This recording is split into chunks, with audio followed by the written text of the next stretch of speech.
Good morning, Internet. Well, winter has well and truly arrived here at the Smart Energy Lab at Mount Tillybelong in subalpine Victoria. Not snowing yet. Snow usually comes a little later in the year, but it's pretty cold. But today, I've got a guest I'm really excited about. Seeing Duncan Macgregor and learning all about these little guys. Well, actually, he's bringing the full-size version of the IQ8 X. Yeah, that's right. IQ8 X is newly released, or soon to be released, I believe, and he's going to tell us all about what's the X all about. Anyway, I've had to warm up the studio, so Duncan, little city boy, doesn't freeze to death. Got the wood fire going here, and got the studio cranking. So looking forward to Duncan joining me for a chat. You could call it a fireside chat. Anyway, let's get into it. G'day, Glenn Morris here from the Smart Energy Lab. And today in the lab, I've got Duncan Macgregor from, now what's the acronym?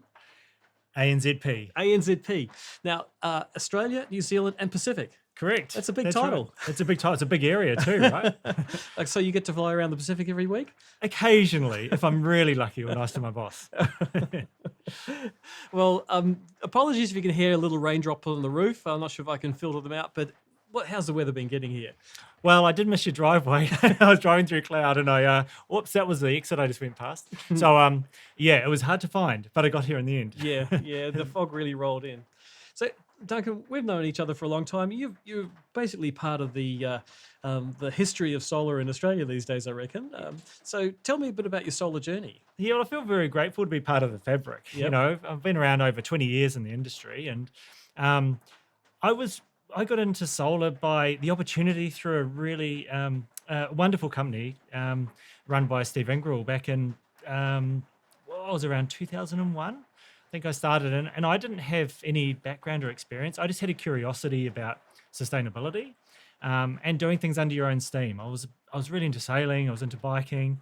I liked the idea about renewable energy, and I just wanted to discover more. And you know, in those days, you had the yellow pages, and I looked through the yellow pages and rang up the companies that may have had some association to solar, and I got the opportunity to get in and get a job with them. And I did all my training and education through TAFE system back in the early 2000s, and I stuck with it and have loved every day since. Yeah. Wow. So, for those who don't know Steve Ingrouille and going solar, it's been a really long history. When did they start? My understanding is they started in a small shop near the Victoria Market in 1978. Wow.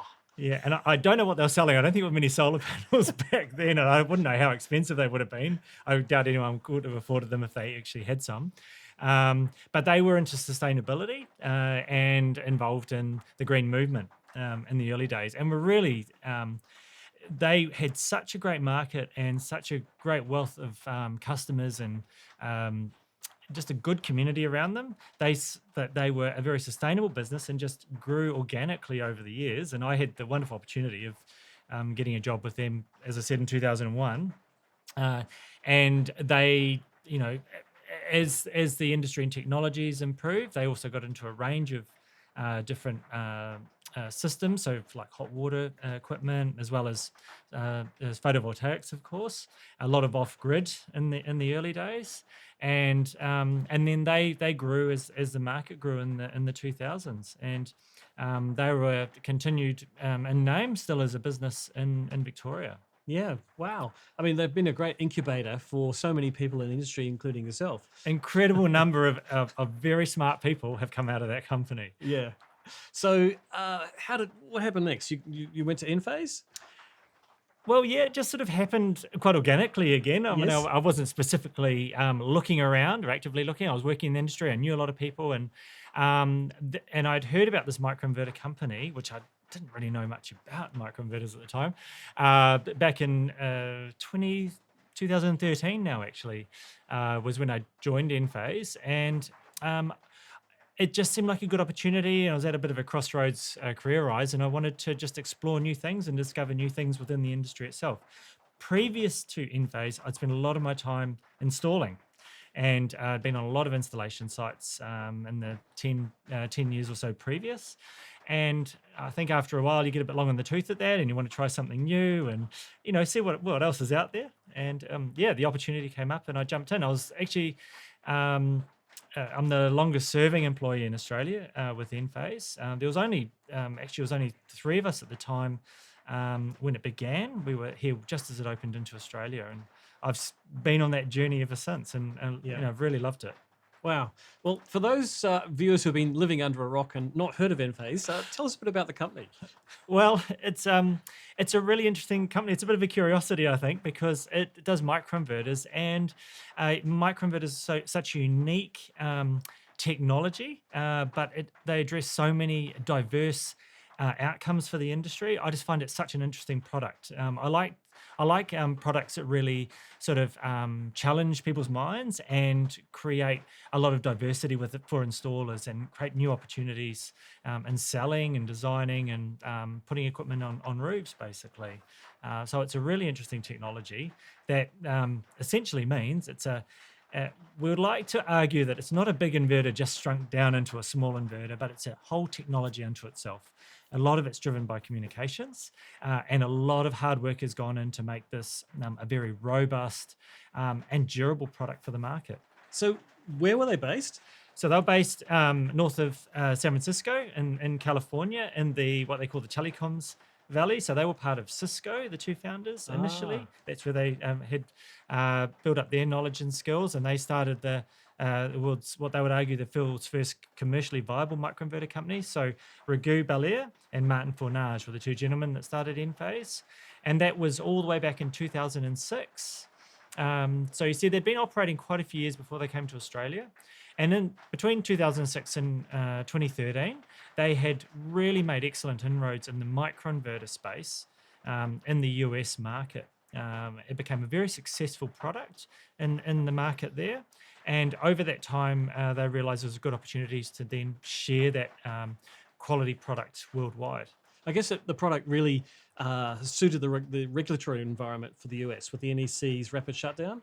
Absolutely. So, of course, regulations have a big part to play in the challenges that manufacturers face in getting good outcomes in the solar industry. The other thing is that they can also create good opportunities as well. And one thing with the rapid shutdown standards is it required some way to isolate solar arrays either at the roof or at an extra low voltage at the array. And so microinverters, just by the architecture of the product, really lent themselves to just providing that solution straight off the bat. Right. I think the NEC used to be like 30 feet, and then it went to 6 feet from the array. So basically you had to do it within the array pretty soon. Yeah, and it's very difficult if you're to try to meet these requirements by because you've got to do all of the work at the roof level, and you need the equipment to be able to simply do the job without creating additional cost and complexity on the installation. So do you want to just pass me a random microinverter? So this is connected. I mean, this is real basic stuff here for some of the viewers. This is a microinverter. Where does it go? So a microinverter is designed to go underneath the solar panel. Yep. So generally we'll describe most of the microinverters you'll see will be in domestic situations, so on rooftops, mounted onto the PV array frame. So like sort of underneath the panel. So the aluminium rail that's on the roof, that will be bolted onto. Now, you use a screw and a nut from the array framing manufacturer, and you'll just mount that and bolt that directly onto the rail. These are the mounting points here. There are two slots. Generally, people just use one bolt. It's enough to get sufficient connection onto the rail. And these?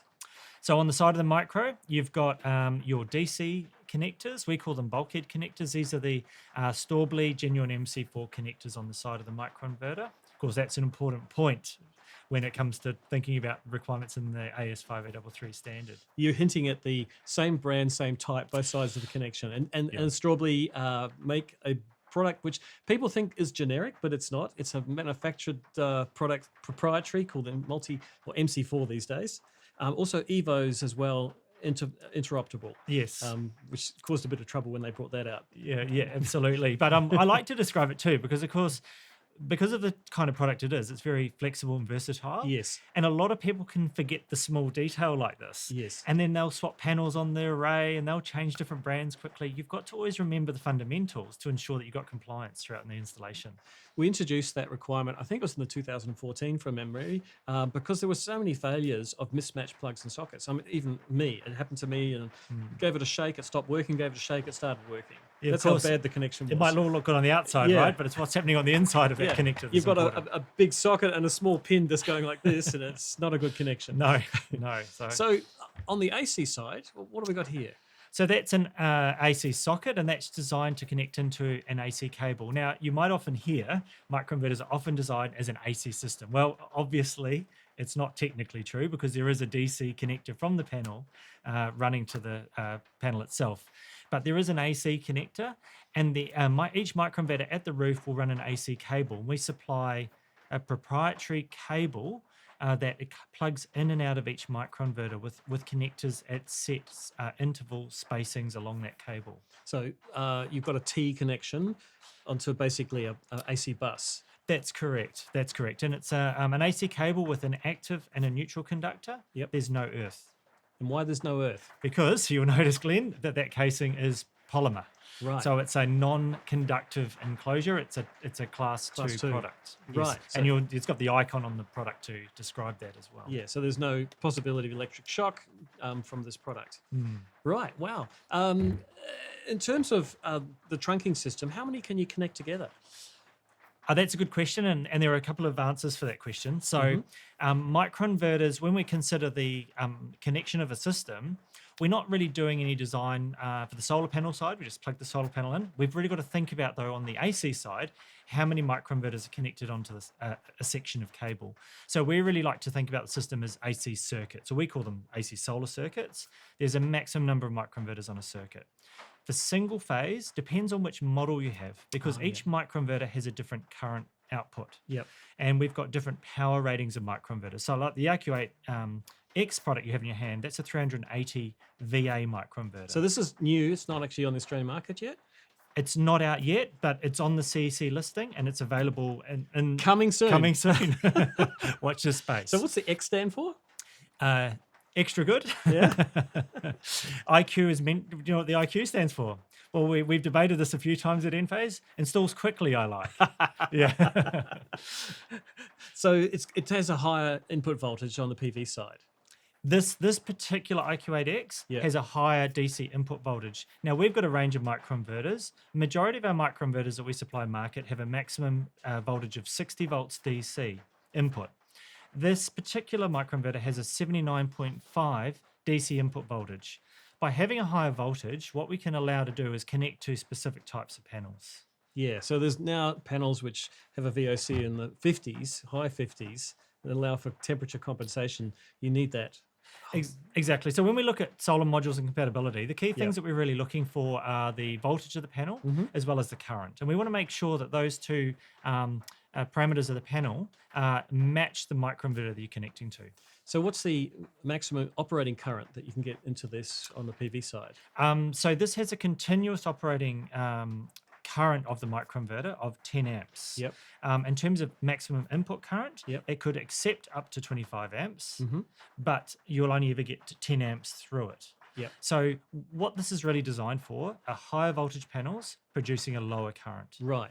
So Duncan, what's the ISC on the DC input of this microinverter? So this has an ISC of 16 amps. Right. So under our 5033 rules, we've got to have that 25% safety margin. So that would mean a maximum IMP of the panel of 12.8 amps, which suits especially the high voltage panels, which have lower current. That's correct. And so I'll re-emphasize that. It's important to always check your panel selection to ensure you've got the right product for the job. Yeah. Of course, we've got a range of microinverters. There are other microinverters that suit a wider range of modules, the ones that are more common on the market. These support the high voltage, low current products that are on the market. So we're talking 80 cell, 88 cell and 96 cell panels. Wow, 96 cell. Okay. So don't just rush out and buy a whole bunch of IQ8Xs and think they'll do all of your panel selection. Make sure you match them appropriately. Great. Now, this see-through one's pretty interesting. I'm just amazed at the miniaturization inside here. You said that it's not just a normal inverter miniaturized, though. How is it different?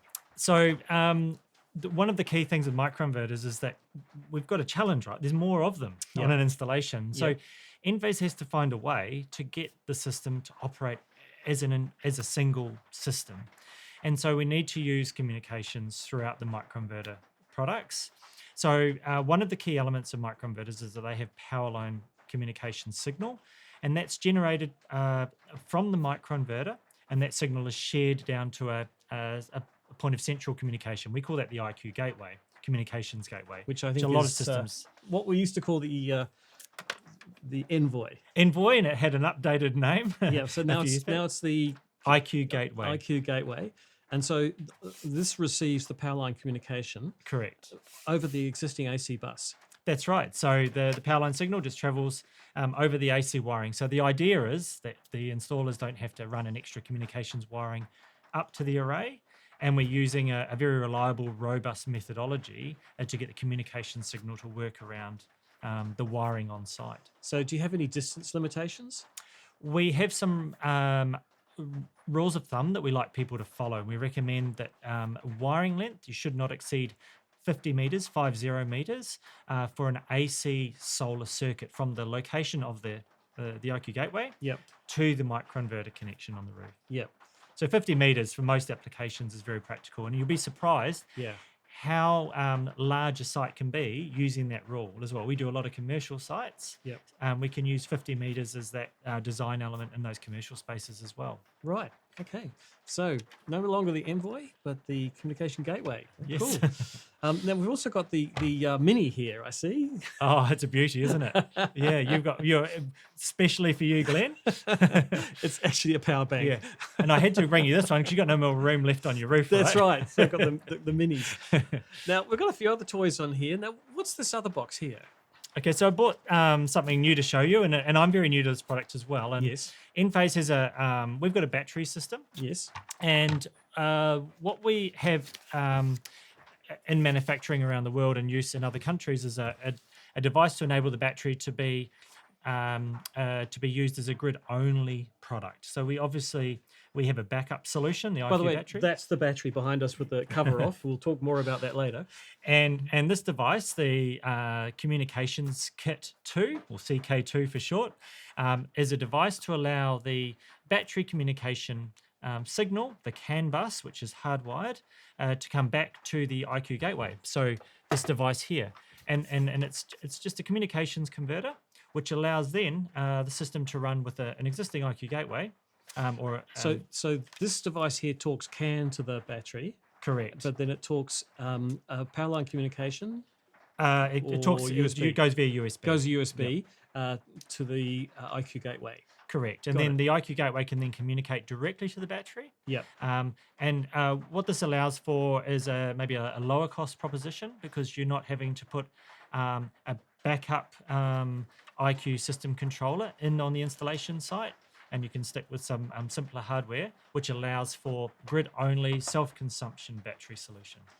We'll clear this table in a bit and get the full gateway, the system controller on the table here, because it is a big piece of kit. So this is a low-cost alternative for grid-only, no backup with a battery. So it's the same battery, and we're just changing the piece of hardware between the battery and the house. Yep. All right, so you've got different offers there. Yep. Now, here's the hard question.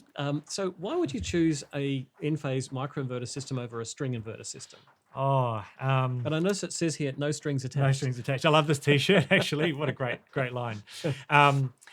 There are a number of reasons why people choose Enphase, and it's so interesting because I've been at Enphase a while now, and I've met so many amazing installers. Everyone has a different story to tell about why they use the product.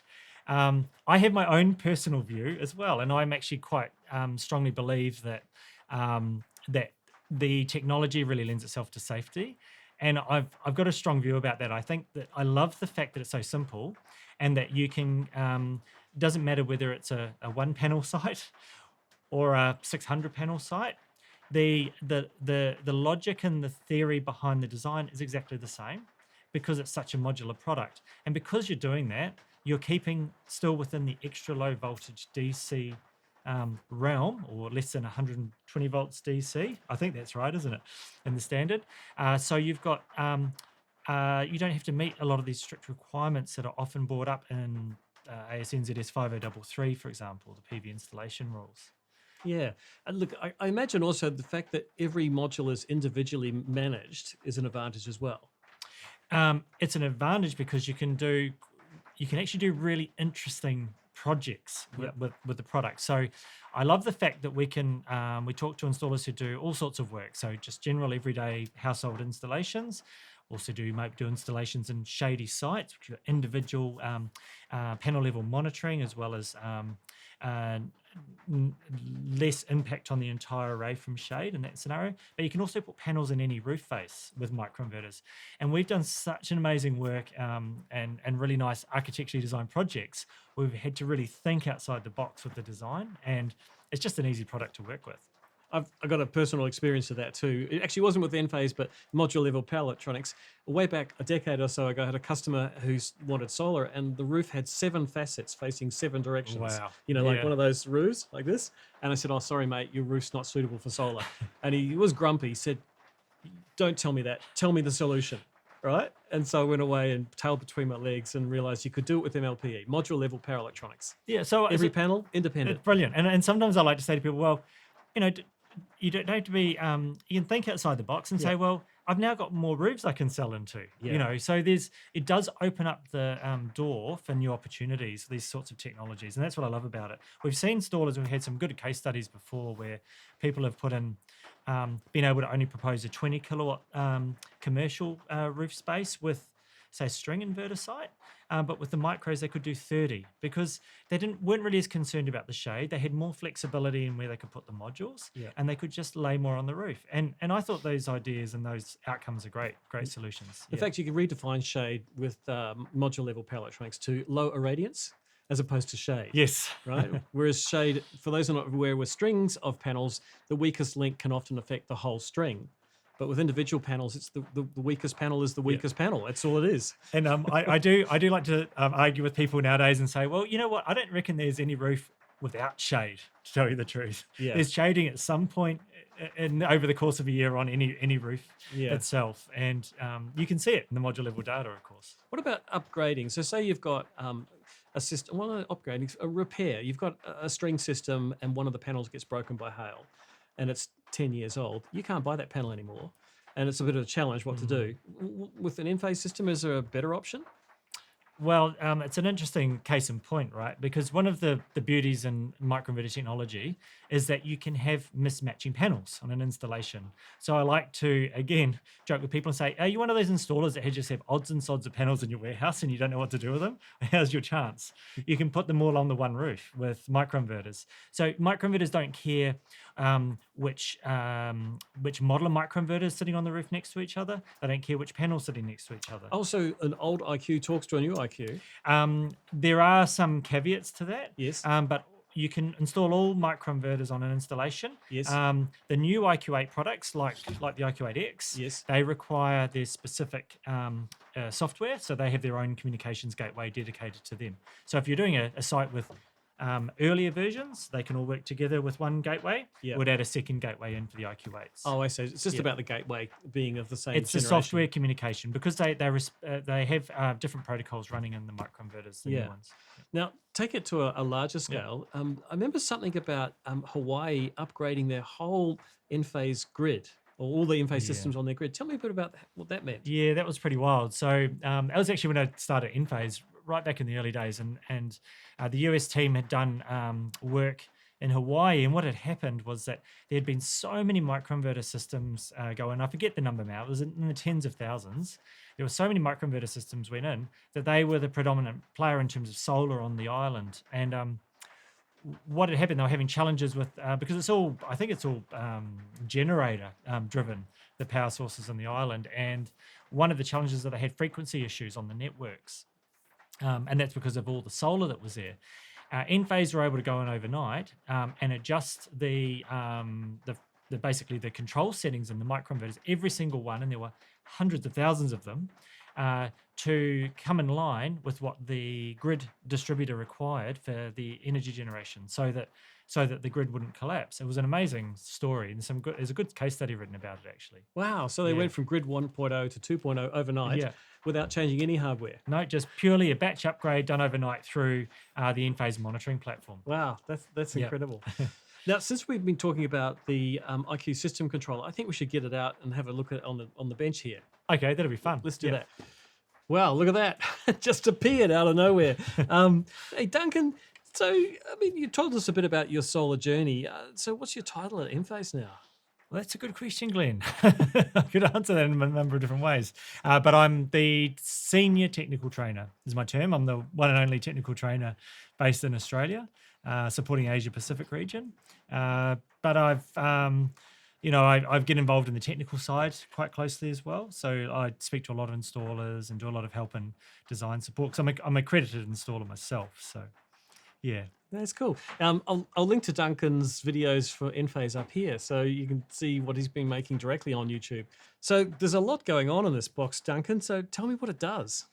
Yeah, well, it's like an all-in-one switchboard. This is built specifically to work with Enphase IQ batteries, and the idea of the board is it allows to run all of the backup functions, as well as separating the battery AC system, the islanding system, from the grid when the grid is not available. Right. So it's got a lot of breakers built in. It looks like this is a whole home backup solution. So it can be run as a whole home backup solution. Of course, that'll depend on the number of batteries attached to it. This is an 80 amp controller. So it's an IQ system controller, and there's 80 amps of available current that can be wired into this unit.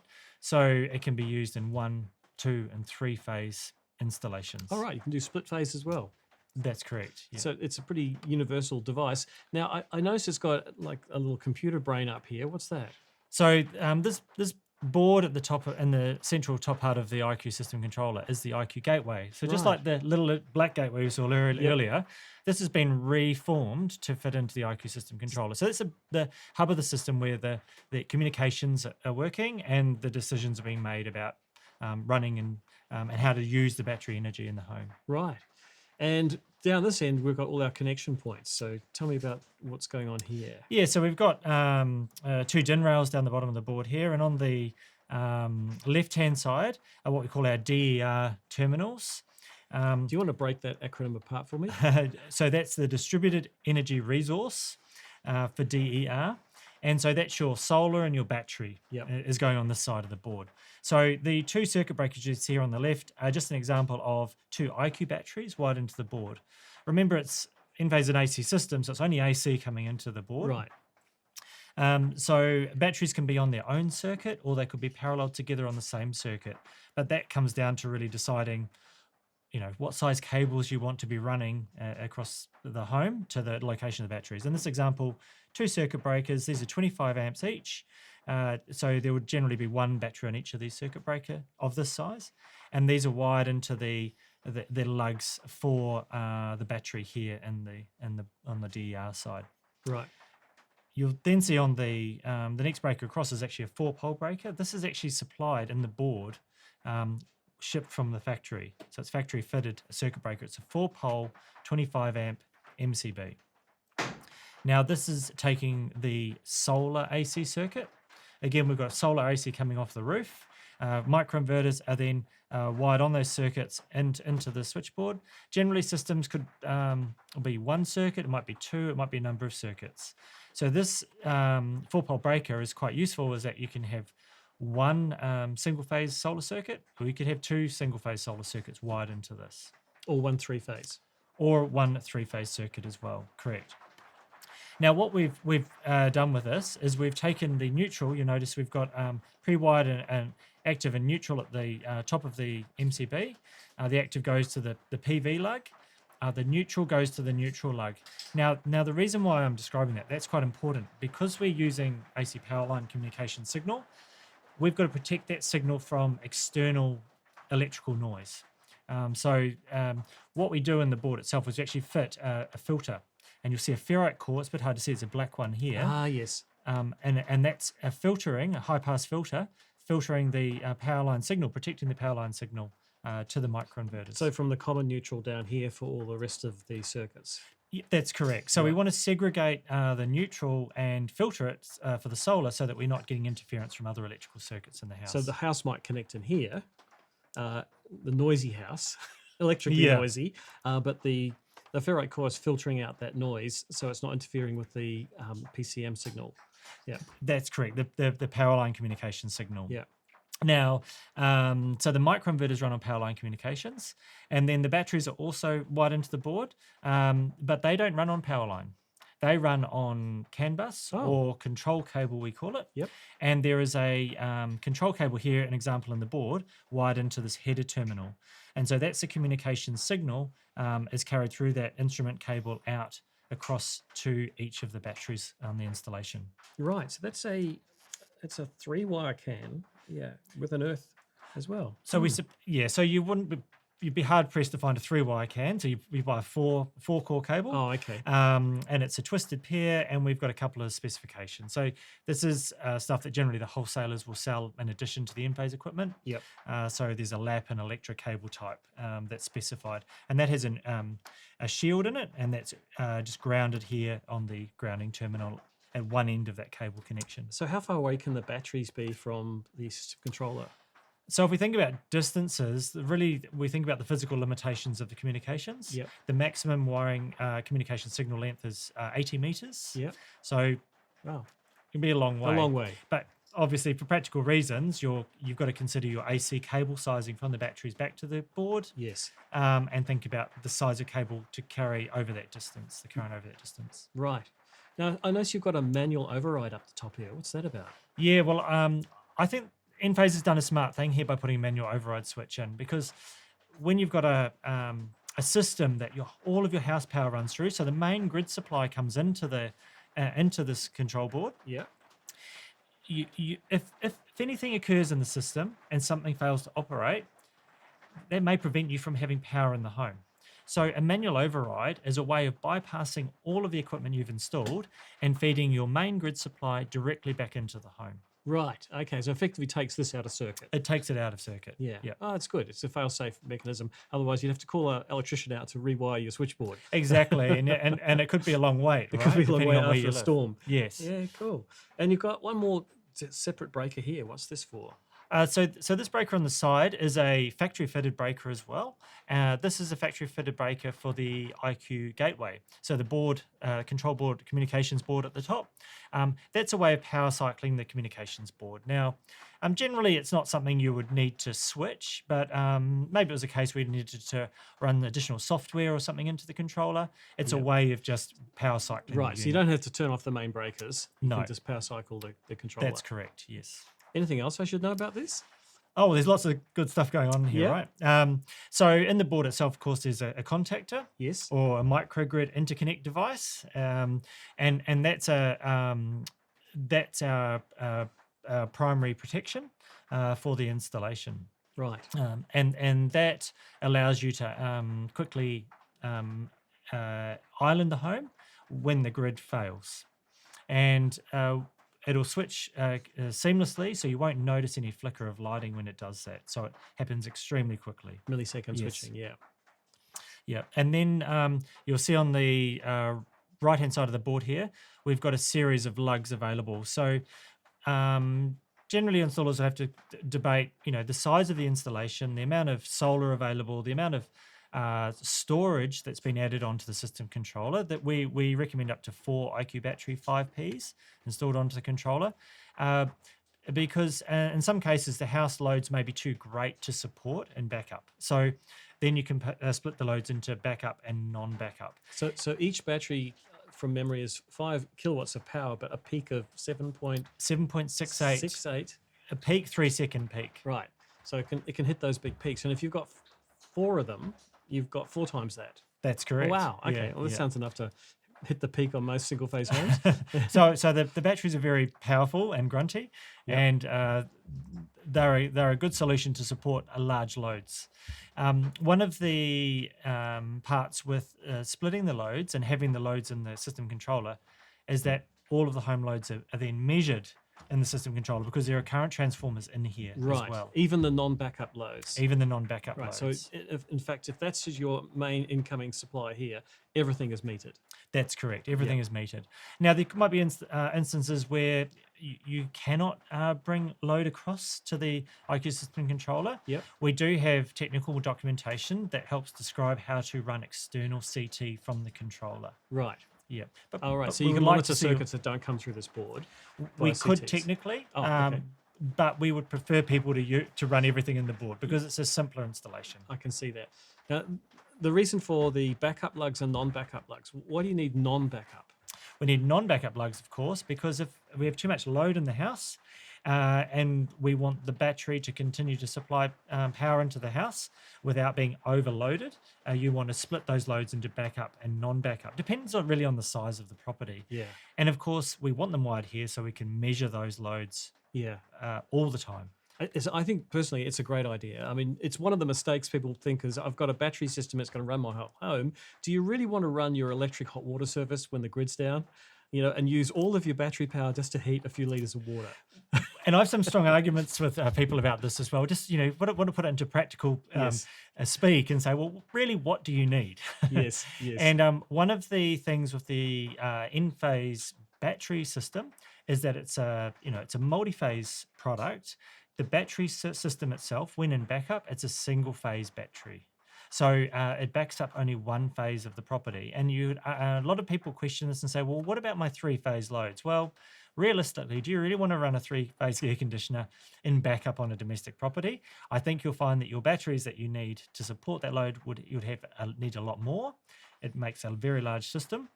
So for practical purposes, you can be better off just running single-phase backup from a battery solution. Very good. It's so clearly labeled too. I just like the layout. I should point out to the viewers that there actually is an escutcheon that goes over all this, so you're not going to get your fingers in here. And a good point to make, Len, actually, is that on that escutcheon plate, Enphase term it the dead front panel, which is an exciting term. It has a cellular modem built in, and that actually feeds in through the plate and plugs into the USB port just up here. So you're not relying on the customer's dodgy Wi-Fi. So we recommend that it's a backup service. So we always encourage or ensure that the customer's local Wi-Fi or Ethernet connection. So you're going is to have wired created. Ethernet, Wi-Fi, LAN, or 4G. Yes, or a cellular modem 4G. Hopefully not 3G. Not 3G. No. We know all about 3G expiring in Australia. But the 4G modem is part of the solution. And so all of that data and a plan and everything is included. It's part of the product. Now, this presumably is a weatherproof enclosure. That's correct. So this is, again, it's a polymer casing. It's designed to be mounted outdoors or indoors. It's an IP55 rating, as is the battery product as well. Right, as is normal power switchboards too. So what about direct sunlight? Should it be kept in the shade or? Any solar product, my strong argument for anyone putting solar in is that have a good think about where you're locating equipment. These products are designed for withstanding a long life outside. And so you want to think about the durability of the product in the place that you locate it. So I'd always recommend putting things in shady places if you can. It can go in sunlight. We do see some installers actually putting extra shields over the products to add additional protection. I don't mind seeing that because I think that's good thinking about the longevity of the product. These have a 15-year warranty, so we want the system to, survive at least that long, if not longer. Wow. It's a pretty impressive piece of work, this, I must admit. But just to continue our discussion in terms of the Enphase journey, what are the challenges for Enphase? Well, I think, like all manufacturers, I think that the product life cycles are getting shorter. There's a lot of tech now. And the solar world's moving fast. Yes. And Enphase have to race to keep up with, of course, changes in panel sizes and developing new microinverters. We've brought out the IQ8 microinverter range to keep up with the higher powered panels. Again, that's going to have to continue because panels are going to continue to improve in efficiency, maybe grow in physical size as well. And so Enphase will continue to make higher powered microinverters for those requirements. Again, when it comes down to other products, well, we've seen a lot of curiosity about things like, 3-phase backup. People are asking these questions, and Enphase is a manufacturer considering, what solutions do we provide the market? We've got the new on-grid or grid-only controller, the Comms Kit 2. Yep. That's coming out because of curiosity about that. We thought that the market would be happy with backup, but people also are quite curious about having maybe other alternatives in the marketplace. You mean just a self-use system? Yeah. Yeah. Yeah. Which is pretty common in Europe, is self-use only. Exactly, where we supply a lot of too. Yeah. A range of, and we continue to develop products, and we'll continue to bring new things to market. Cool. I think we should get the battery on board here and have a closer look at the battery that'd be great system. to see. Let's do that. Bingo! Look at that. It just appeared. Wow. So what do you call this? Well, this is a battery. It's the Enphase IQ Battery 5P. I remember the ACB. Is that right? Oh, an industry classic. The 1.2 kilowatt hour grid only self-consumption battery. What the naysayers? It won't even run your toaster? Won't run your toaster, but you can certainly add a few to the wall, right? That's right. So you've taken that concept of paralleling. I mean, this looks very similar to what we just had in our hands, the IQ8s. Yes, well, this is actually an IQ8 microinverter. It's the IQ8D BAT. So these are a high-powered microinverter designed specifically to provide AC power into the home. So this is a bi-directional inverter charger. And we have 6 of them here. So you'll see that these are plugged into a cradle chassis on the battery itself. So they're all independent in parallel to provide, you combine the power rating together to give us a total of 3.84 kVA of continuous output. And with a really high peak for 3 seconds. Yep, so 200% peak is Wow. 7.68 kVA for 3 seconds, which is really impressive. Now, because there's 6 of them, does that give some level of redundancy?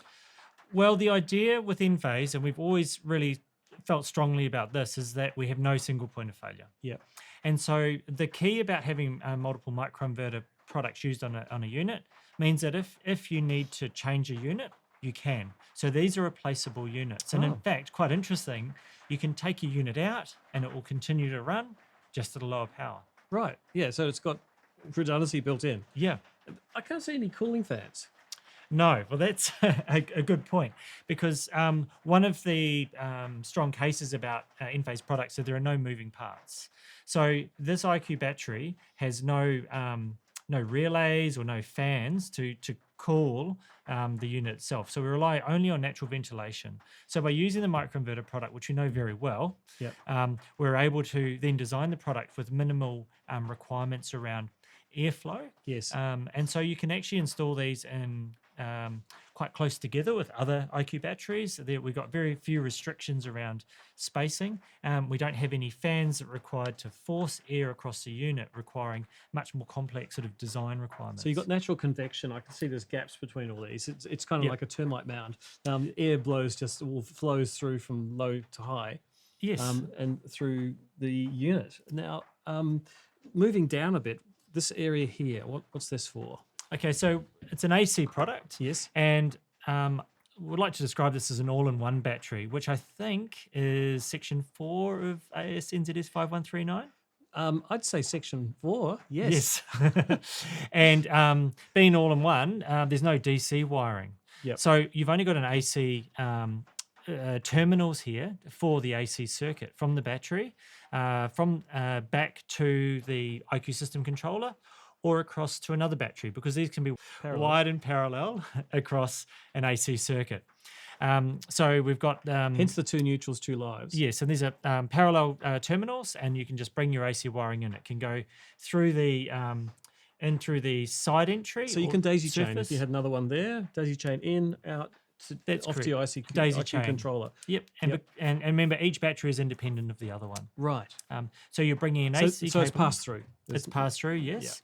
So you're bringing an AC cable in. You're also bringing in your control cable. So the communications cable will come in and it will plug into the header at the top here. You'll see we've got a resistor here on a header. Terminating resistor. So we'll take that out. If this is the middle battery, and we'll put that resistor at the very end. So this is the battery. CAN daisy chain, basically. That's correct. Right. And this is a dummy unit, so we'd normally have some DC cables coming out of here, I believe. That's correct. And here is what? Well, in here is the lithium iron phosphate cell block. So it's a call it 80 volts nominal. There are 24 cells in series parallel configuration to give that extra low voltage DC. And these come out as a positive and negative, and they plug into the B1 and the B2 port. Yes. So we have a connector on the battery, which you'll physically plug in as an installer. Now, with shipping products, those connectors can never be plugged in when shipping, so that just plugs in at the time of installation. All right. So that's a safety Yep. consideration. So nothing can be enlivened. That's correct. Right. Yeah. So this is the area that the installer would work on. The rest of this, they don't work on any DC cables other than plugging these in. That's correct. So you just plug in the DC leads from the battery right here, and you'll see the leads just sitting here in the board. You've the CAN bus communication. Sorry, I'll say that again.